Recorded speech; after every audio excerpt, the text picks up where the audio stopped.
गोविन्दं चापेश्च मधुसूदनं रथे तु वामनं दृष्ट्वा पुनर्जन्म न विद्यते। फगुणरे फगोत्सव दोली खेलुछंती दोल गोविंद। दोल सहित विभिन्न पुराणर कहानी संयुक्त हो रही। गोटे पटे राधाकृष्ण प्रेम गाथार भव्य उताल उतरण और अन्य पक्षरे अन्यान्य पौराणिक आख्यानर गुंथन। रंगर रंगीन खेल और होलिका दहनर अग्नि औज्ज्वल्य ए उभय दुष्ट शक्ति उपर शुभंकर प्रतीकर विजय को यह पर्व सहित सम्मिलित कर रखिछि। श्री राधा श्रीकृष्णकर प्रेम प्रणयर लीला दोल और रंगर खेल व्यतीत अन्य जो सबु आख्यान उपाख्यान यह दोल होली जुग्म पर्व दिवस सहित संपृक्त। पुणी केतेकଙ୍କ मतरे प्रबल पराक्रमी राक्षस मेधासुरर मृत्युर भगवान कारण होई पृथ्वी पापर मात्रा ह्रास करने जोगु एही पर्व आयोजित होइथिला। प्रहलादर पुत्र बौरोचन ता पुत्र बलि बलि एही दिन पातालगामिनी हेला।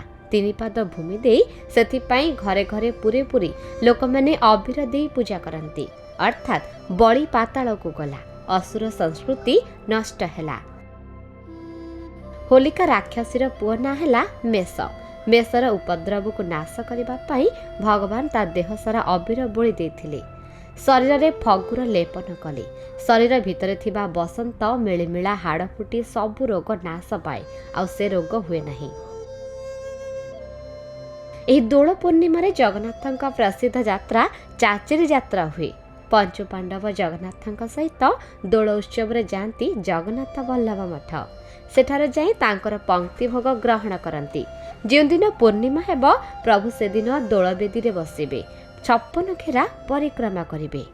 56 कोटी जीवजंतु जही करिछ जात तुम्भर भक्तर भक्त मुहि भणे दिन अच्युत। 56 कोटी जीव मुक्ति लाभ करने 56 प्रकार परिक्रमा करी कालिया कला ठाकुर कोटी कैवल्यनाथ जगन्नाथ महाप्रभु आनंदरे 56 प्रकार घेरा बुलंती। बुलिला बेले प्रार्थना करिबे दूररू जानी कानी जपा पानी जन्म जन्मांतराणी च तानी सर्वाणी नश्यन्ति प्रत्यक्षण पदत पदे।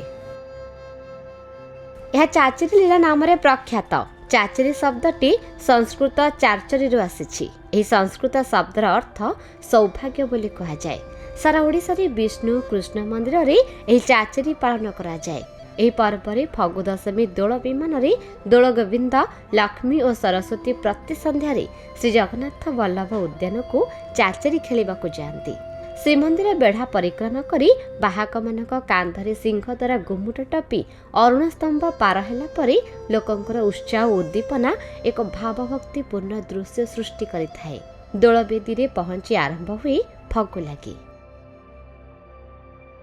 पुष्पमाल्य कुंद पुष्प परी सुवासित पुष्प और लाल बेसरे चाचेरी बेसरे दोल गोविंद विजय हुआंती।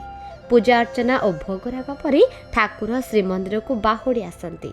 चतुर्धा मूर्तिंकर सुनावेश मध्य एही अवसर रे अनुष्ठित होइथाए। एहाकू राजराजेश्वर बेश कहा जाए। इतिहास कहे 1230 ख्रीष्टाब्द रे अनंग भीमदेव श्रीमंदिर निर्माण संपन्न करी नवनिर्मित रत्न सिंहासन रे श्रीजीव मानक प्रतिष्ठा कराइथिले। दोल उत्सव निमंते गोटे स्वतंत्र मंडप श्रीमंदिर अल्प दूर रे निर्माण कराइथिले। सेही समयरु एही उत्सव उक्त मंडप रे हेउथिला। से उत्सव उक्त मंडप रे होतिला।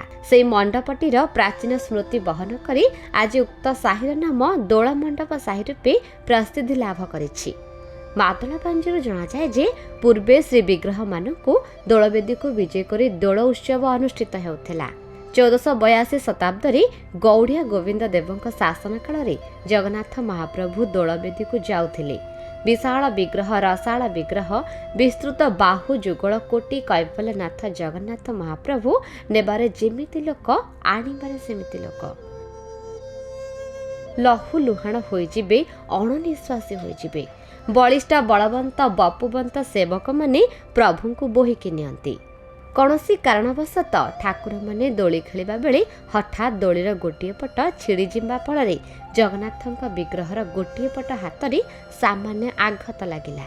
पुणी फगु खेल जोगु विग्रह गुड़िकर सौंदर्य नष्ट हेबार संभावना थिबा जोगु से दुर्घटना परठारु चकाडोला जगतर नाथक प्रतिनिधि स्वरूप पितल तैयारी मदन मोहन विग्रह को दोला मंडप को नेबा विधि प्रचलन करा जायछि। सेही परठारु मंडपर स्थान मध्य परिवर्तन करा जाय मंदिर बेढ़ा को लगी उत्तर पूर्व कोण रे दोला मंडप निर्माण करा जायछि। विराट दोल बेदी करी सेठी दोल उत्सव पालन हैला। चाचेरी भोग लागिला। कसी आंब चना भोग प्रभु को दि जाउथिला। एहा ही दोलर स्वतंत्रता। आलू आमे खाउछे जेहेतु बिलाती आलू बिलात शब्दर लागिछि प्रभु खाइबेनी। आमे बाइगण खाउछे प्रभु खाइबेनी। एमिति किछि परिबा अछि ताहा प्रभु खाइबेनी। अतएव जगन्नाथ महाप्रभु से परंपरा को धरिथिबा जोगु सेतेबेले जो भोग लागे खई साकर पेड़ा भोग लागे। भोग लागी परे प्रभु 56 घेरा बुलंती। पूरा अबीर रे बुड़ी थिबे भगवान। कालक्रमे आरंभ हैला विग्रह को बुलेके जगन्नाथ मंदिर सम्मुख रे जो दोल मंडप साही अछि अनेक कहंती सेठी दोल मंडप थिला ताकु नेके आसिले उत्तर पूर्व दिग को। लक्ष्मी सरस्वती मदन मोहन दोल गोविंद जानती एही दोल विमान रे। जगन्नाथଙ୍କ 12 ଯାତ୍ରା ହେଲା प्रसिद्ध ଯାତ୍ରା।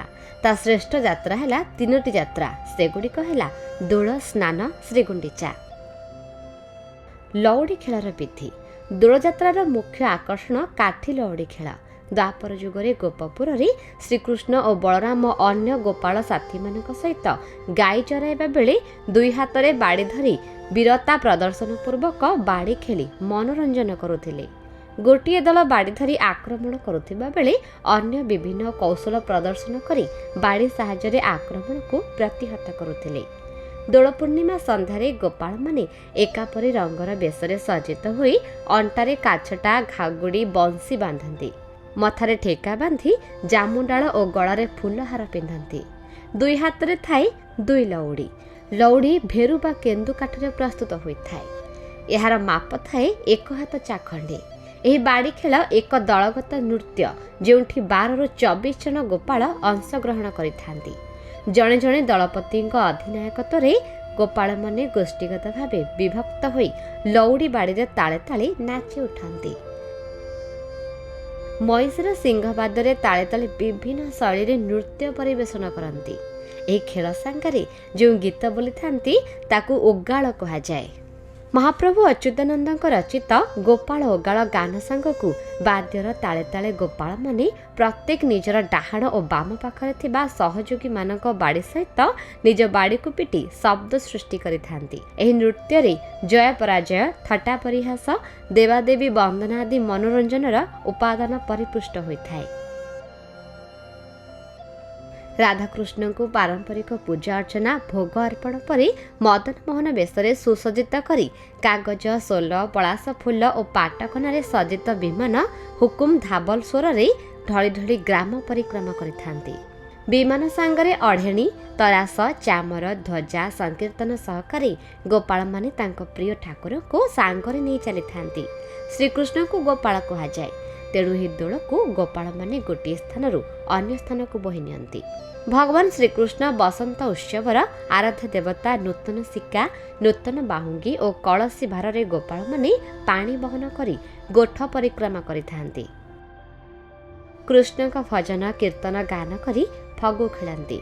फगुणर फगु खेल प्रकृति पुरुष एकाकार हो जाती। राधाकृष्ण प्रत्येक गोपाल परिवार को जाइथांती। रोष पटुआर राधाकृष्ण मंदिर रे पहुंचीबा परे ठाकुर को वंदापना करा जाए। प्रत्येक गोपाल परिवार भोग थाली सेठाकु आणती। लौड़ी खेलाली और बाहुंगी बाहक गोपाल ओगाळ बोली 7 घेरा बुलंती।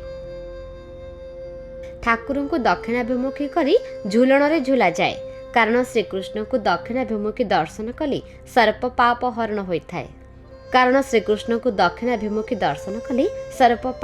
होइथाय। गोपाल माने निज निजर बाहुंगी और कलसी भार नहीं घर को जाती। तुलसी पाखरे कलसी थाकर ऊपर कलसी क्षीर ढला जाए। क्षीर कलसी अतिक्रम करी भूमि स्पर्श कले कलसी को गोपाल कुलबधू माने ईशान कोण को नहीं बंदापना करती। राधाकृष्ण को दोल मंडप को निया जाए। उपस्थित सेवायत माने प्रभु को सेवा कार्य समापन करने पर दोली रे विजे करांती। भक्त माने एही मंडप रे ठाकुर को झुलाई झुलाई आनंद उपभोग करती। राति रे ठाकुर झुलण रे थांती। एही अवसर रे मेलन पड़िया रे सांस्कृतिक कार्यक्रम मान आयोजित होइथाय। शत्रुता और विवाद बोली भातृत्व बंधुत्व और सहयोगर वार्ता बहन करी गोपाल जाति एकत्र होई एही बासंतिक महोत्सव को पालन करती।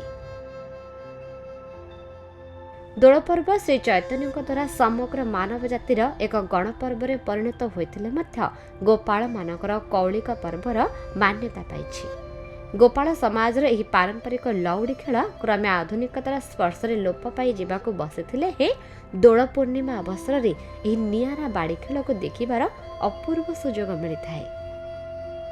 महापुरुष अच्युतानंद दास को गोपाल ओगाळ गोपाल वंश सुण हे सुजने हट विवेक पचरुअछि मु कथा पदेक काहाकू सुमरी घरु बाहर काहाकू सुमरी कांधरे भार काहाकू सुमरी चालुछ पथ काहाकू सुमरी बुढ़ा कुंभ काहाकू सुमरी देउछ पूजा तुम गोपपुरी किए से राजा माँ पुओ हेले घुंची रहिब बाप पुओ हेले एहा कहिब एकथा कहिब सुज्ञानी हेले अच्युतानंद रसे कहिले।